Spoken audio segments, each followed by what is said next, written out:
இயேசுவின் நாமத்தினாலே அன்பின் வாழ்த்துக்கள்.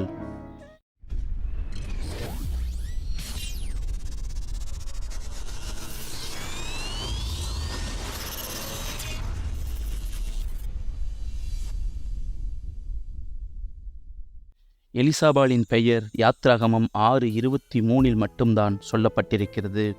இவள் இஸ்ரவேலின் முதல் பிரதான ஆசாரியன் ஆரோனின் மனைவி என்பது சிறப்பானது. அதனால் ஆசாரிய ஊழியம் செய்யும் குடும்பங்களுக்கெல்லாம் தாயானவள் என்கிற பாக்கியத்தை பெற்றவள். எலிசபாள் என்கிற பெயர் எலிசபெத் என்ற பெயரின் எபிரேய பதமாகும். எலிசபாள் என்றால் கர்த்தரின் ஆணை என்று பொருள். தேவன் எகிப்தின் அடிமைத்தனத்திலிருந்து விடுதலை கிடைப்பதை பற்றி ஆபிரகாமுடன் செய்த மகா பெரிய உடன்படிக்கையின் வாக்குத்தத்தமாகிய ஆணையை இப்பெயர் குறிக்கிறது. இஸ்ரவேல் ஜனங்கள் எகிப்தின் அடிமைத்தனத்தில் 430 ஆண்டுகள் இருந்தது நாம் எல்லோரும் அறிந்ததே. அப்போது எகிப்தை ஆண்ட பார்வோன் ராஜா பிறக்கும் எபிரேய ஆண் குழந்தைகளை எல்லாம் கொல்ல வேண்டுமென்று கட்டளை கொடுத்திருந்தான். இது ஜனங்களுக்கு மன துயரத்தை கொடுத்து கவலைக்குள்ளாக்கியது.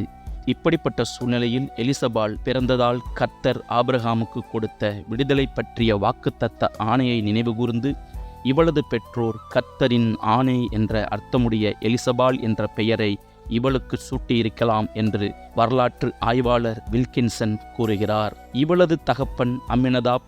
இவன் ஜலப்பிரளயத்தில் உலகம் முழுவதும் அழிக்கப்பட்ட போது தனது குடும்பத்தை தேவ வார்த்தையின்படி பேலை செய்து காப்பாற்றிய நோவாவின் குமாரரில் ஒருவனான சேமின் குமாரன்.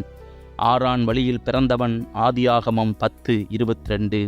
அம்மினதாப் வம்சத்தில்தான் தாவீது ராஜாவின் தகப்பன் ஈசாய் பிறந்தான். முதற் பிரதான ஆசாரியனாகிய ஆரோனுக்கு மனைவியாயிருந்த இவள் இஸ்ரவேலரின் ஆராதனைக்கும் ஆளுகைக்கும் உரிய பிரபுக்களை பெற்ற சந்ததிக்கு தாயானவளாக கருதப்படுகிறாள். இப்படி சிறந்து கடவுளுக்கு பயந்த தலைமுறையை பெற்றெடுத்து வளர்த்த தாய் என்பது சிறப்பானது. இவளது சகோதரன் நகசோன். துதியின் வம்சமாகிய யூதா கோத்திரத்தைச் சேர்ந்த நகசோன் இஸ்ரவேலரின் விடுதலை பயணத்தில் யூதா கோத்திரத்து படைத்தலைவனாய் இஸ்ரவேல் ஜனங்களை வழிநடத்திச் சென்றவன் என்பது சிறப்பானது. இவளது கணவன் ஆரோனுக்கு மிரியம் என்ற மூத்த சகோதரியும் மோசே என்ற இளைய சகோதரனும் இருந்தார்கள். ஆரோன் சொல்வன்மை வாய்ந்தவன்.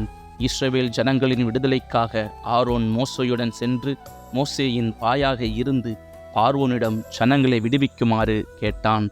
கர்த்தர் எலிசபாள் ஆரோன் இவர்களின் குடும்ப வாழ்க்கையில் ஆசீர்வாதமாக ஆசாரிய ஊழியம் செய்ய நாதாப், அபியூ, எலெயேசர், இத்தாமார் என்கிற 4 ஆண் பிள்ளைகளை கொடுத்தார்.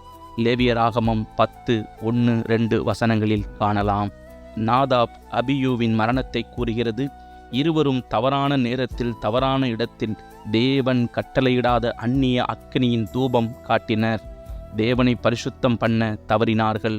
ஒருவேளை இவர்கள் குடி போதையில் ஊழியத்திற்கு வந்திருக்கலாம்.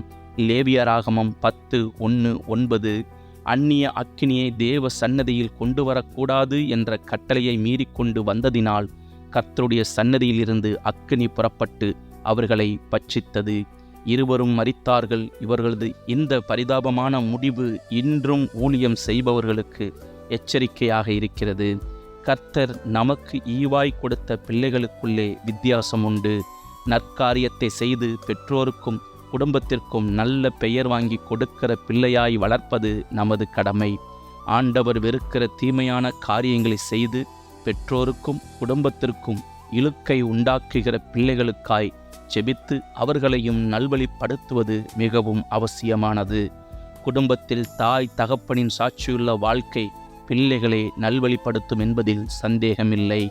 எலிசபாள் மீதமிருந்த 2 மகன்களான எலெயேசரும் இத்தாமரும் தங்கள் தகப்பனாகிய ஆரோனுடைய காலத்திலேயே ஆசாரிய ஊழியம் செய்தார்கள்.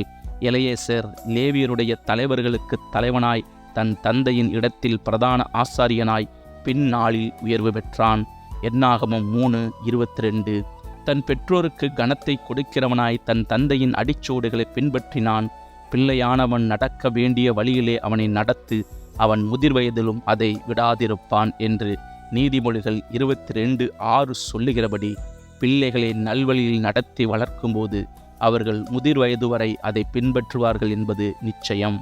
நாம் சாட்சியுள்ள வாழ்க்கை வாழ்ந்து கர்த்தர் நமக்கு கொடுத்த பிள்ளைகளை நல்வழிப்படுத்த கர்த்தர் நம் அனைவருக்கும் உதவி செய்வாராக. ஆமேன்.